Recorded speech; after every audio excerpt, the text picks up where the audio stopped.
अस्सलाम वालेकुम। अच्छा, आज हम बात करते हैं CSS 2026 एंड PMS के Pakistan affair and current affair के इम्पोर्टेंट टॉपिक्स के बारे में कि पाकिस्तान अफेयर और करंट अफेयर के कौन कौन से इम्पोर्टेंट टॉपिक्स हैं और हमें कौन से प्रिपेयर करने चाहिए। उसके ऊपर हम कुछ इम्पोर्टेंट टॉपिक्स के हवाले से बात करते हैं। ये स्क्रीन आप लोगों के सामने है, 1 मिनट।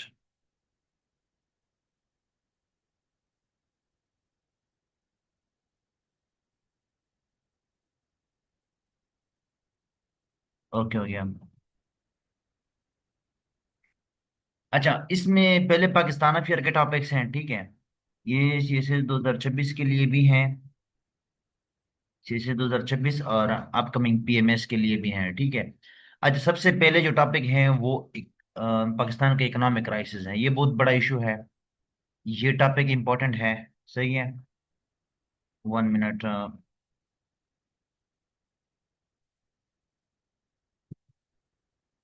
चलें, अब सही है।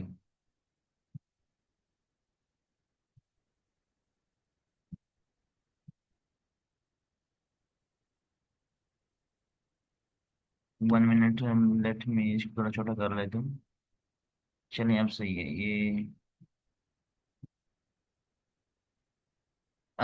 ये इकोनॉमिक क्राइसिस जो है ये इम्पोर्टेंट टॉपिक है। दूसरा जो है पाकिस्तान के गवर्नेंस इशू, टेररिज्म और एक्सट्रीमिज्म, ये भी इम्पोर्टेंट टॉपिक है। पॉलिटिकल इंस्टेबिलिटी और डेमोक्रेटिक क्राइसिस, डेमोक्रेसी के हवाले से। और एनर्जी क्राइसिस, ये भी एक इम्पोर्टेंट टॉपिक है। टेररिज्म, फॉरेन पॉलिसी, डेफिनेटली उसको हम स्किप नहीं कर सकते। और ये क्लाइमेट चेंज जो है ये भी एक इम्पोर्टेंट टॉपिक है, क्योंकि रिसेंटली बहुत सारे कंट्रीज में आसपास लोग क्लाइमेट चेंज की वजह से अफेक्ट हो रहे हैं। तो क्लाइमेट चेंज को तो स्किप नहीं किया जा सकता। इसके अलावा अगर हम बात करें, नेशनल इंटीग्रेशन इंपॉर्टेंट टॉपिक है, नेशनल सिक्योरिटी, एग्रीकल्चर और इंडस्ट्रियल इश्यूज, ये मोस्टली पाकिस्तान की इकॉनमी में कंट्रीब्यूट करते हैं, लेकिन इसके भी इश्यूज हैं जिसकी वजह से इकॉनमी पाकिस्तान की वीक रहती है। ये भी एक इम्पोर्टेंट टॉपिक है।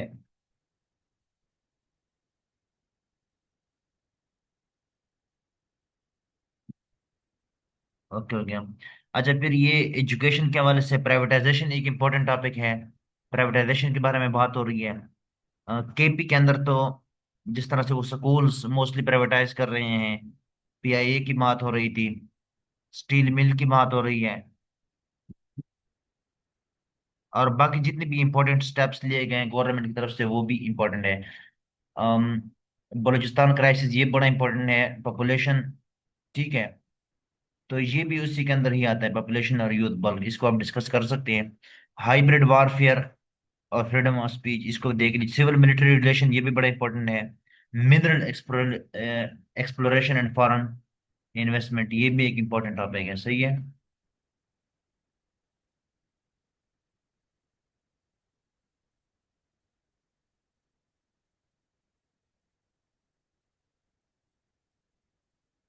ओके, हो गया। अच्छा, आगे आप देख लीजिएगा कि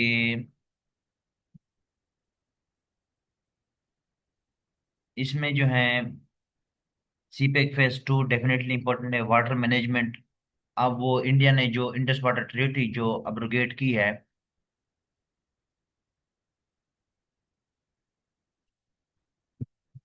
इंडस वाटर ट्रीटी, ये भी एक इम्पोर्टेंट टॉपिक है। अर्बनाइजेशंस। अच्छा, अब ये रिलेशंस भी इम्पोर्टेंट है। रिलेशंस जो है नेबर कंट्रीज के साथ पाकिस्तान के हैं, ठीक है, और बांग्लादेश के साथ भी। देखें, अब फॉर एग्जांपल मैं यहाँ पर आपको पाकिस्तान का एक छोटा सा मैप इस तरह से बना के दे दूँ। इस साइड पे आप चाइना कंसिडर कर लें, इंडिया कंसिडर कर लें, और अफगानिस्तान और ईरान इस साइड पे आ जाएगा, ठीक है। नीचे वाटर। तो ये इंडिया के साथ आपके क्या ताल्लुकात हैं, चाइना के साथ क्या ताल्लुकात हैं, अफगानिस्तान के साथ, ईरान के साथ, ठीक है। ये सारे इंपॉर्टेंट है। इसके अलावा आप फिर बांग्लादेश की बात आप कर सकते हैं, ठीक है, वो इम्पोर्टेंट है। फिर आप पाकिस्तान की जो रिलेशंस हैं, पाकिस्तान के रिलेशंस आप यूएस के साथ, मिडिल ईस्ट जितनी मुस्लिम कंट्रीज है, मुस्लिम वर्ल्ड, इसको एक ही वर्ड के अंदर यूज कर लेते हैं ना। और ये रशिया के साथ मोस्टली ये भी पूछ लेते हैं ना। रशिया के साथ रिलेशंस, यूएस और मुस्लिम वर्ल्ड। इसमें फिर ये तुर्की वगैरह आ जाएगा, टर्की। और इसके अलावा और कौन से कंट्रीज हैं मिडिल ईस्ट में? ईरान है। ईरान तो नेबर कंट्रीज में भी आ जाता है ना। सऊदी अरेबिया की बात हम करें, या बाकी मिडिल ईस्टर्न कंट्रीज जो है, इंडोनेशिया है। सो ये सारे उसी के अंदर आ जाएंगे, ठीक है। और इसमें इसके अलावा आपने फिर यहाँ पे देखना है।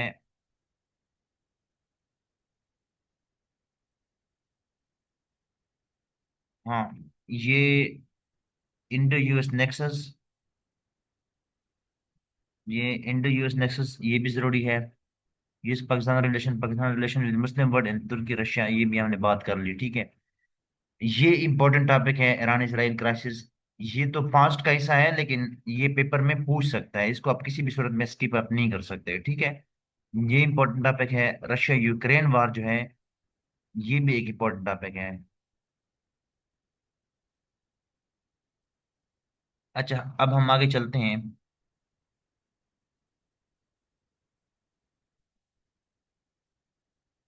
हाँ, ये अब देख लीजिएगा। पाकिस्तान इंडिया ये हमने देख लिया। अभी वो रिसेंट एस्केलेशन जो हुई है, इंडस वाटर ट्रीटी जिसका भी हमने डिस्कस किया है। इंडस,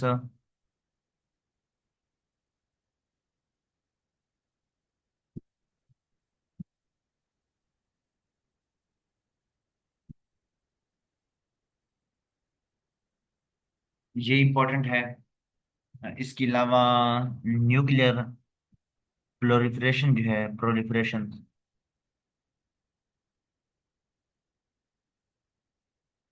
वो आप देख लीजिएगा, ठीक है। फिर ये इसराइल फिलिस्तीन वार, ये इंपॉर्टेंट है। Indo Pacific region, South China Sea, tariff war, और ये ट्रम्प का और ये इनका जो ट्रेड वार है वो भी इंपॉर्टेंट है। Digital drone and hybrid warfare, सही है। इसके अलावा ये इमर्जिंग मल्टीपोलैरिटी, ये भी इंपॉर्टेंट टॉपिक है। चेंजिंग वर्ल्ड ऑर्डर, सही है। और दूसरा ऑर्गेनाइजेशन, ये तो डेफिनेटली आप किसी भी सूरत में स्किप नहीं कर सकते। इसमें स्पेशली ये जो यूएन का किरदार है,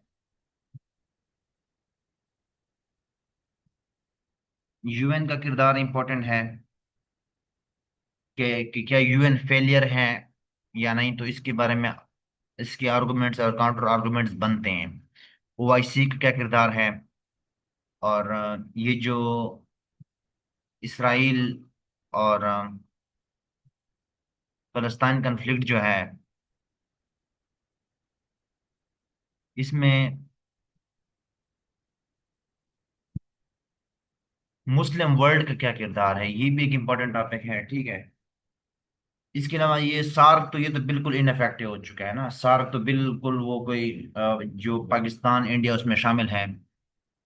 ईसीओ, एससीओ, ईसीओ, आसियान, इसको कंपैरिजन आप देख सकते हैं। इकोनॉमिक कॉरिडोर्स हैं, इस टॉपिक भी आप चेक कर सकते हैं, सही है। अच्छा, हम ओवरऑल अगर आप बात करें ना, तो 1 मिनट।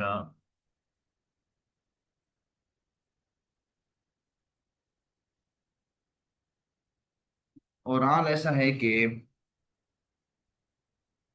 अगर आप पाकिस्तान के रिलेशंस की बात करें, ठीक है, पाकिस्तान की नेबर कंट्रीज के साथ क्या रिलेशंस हैं, बांग्लादेश के साथ, और बाकी मुस्लिम वर्ल्ड, मिडिल ईस्ट के साथ, टर्की के साथ, रशिया के साथ, यूएसए के साथ। तो इसमें पाकिस्तान के क्या रिलेशंस हैं, तो ये रिलेशंस ये भी इम्पोर्टेंट है। इसके अलावा जो कन्फ्लिक्ट्स हैं कि मिडिल ईस्ट में क्या हो रहा है, इसराइल, ईरान इसराइल, फलस्तीन कन्फ्लिक्ट, ये दोनों इंपॉर्टेंट हैं। इधर वो जो इंडिया पाकिस्तान आप कवर करेंगे, तो Indus water treaty, Kashmir issue भी इसी के अंदर आ जाएगा, सही है। तो इसके अलावा जो मल्टीपोलैरिटी है, ट्रम्प का जो टेरफ वार है वो भी इम्पोर्टेंट है। और फिर US China, US India, US India nexus, China का रोल, तो वो सारी चीजें इंपॉर्टेंट हो जाती है ना। बाकी पाकिस्तान के जो जनरल इश्यूज हैं वो तो इकोनॉमिक क्राइसिस है, क्लाइमेट चेंज है, फॉरेन पॉलिसी की इंडिपेंडेंस आप देख सकते हैं। फिर ये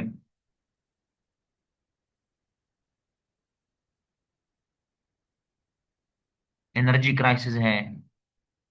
सो ये सारे इंपॉर्टेंट टॉपिक हैं,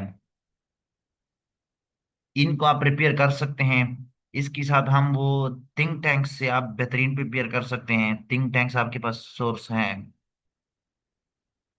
थिंक टैंक्स के बारे में हम अलग से डिस्कशन करेंगे कि थिंक टैंक्स क्या होते हैं। ठीक है। न्यूज़पेपर डेफिनेटली वहां से आप प्रिपेयर कर सकते हैं। अच्छा, लेकिन इशू ये है कि इसमें वो डेफिनेटली ऐसे भी पूछ सकता है, तो ऐसे के हवाले से भी आपने उसको प्रिपेयर करना है डिटेल के साथ।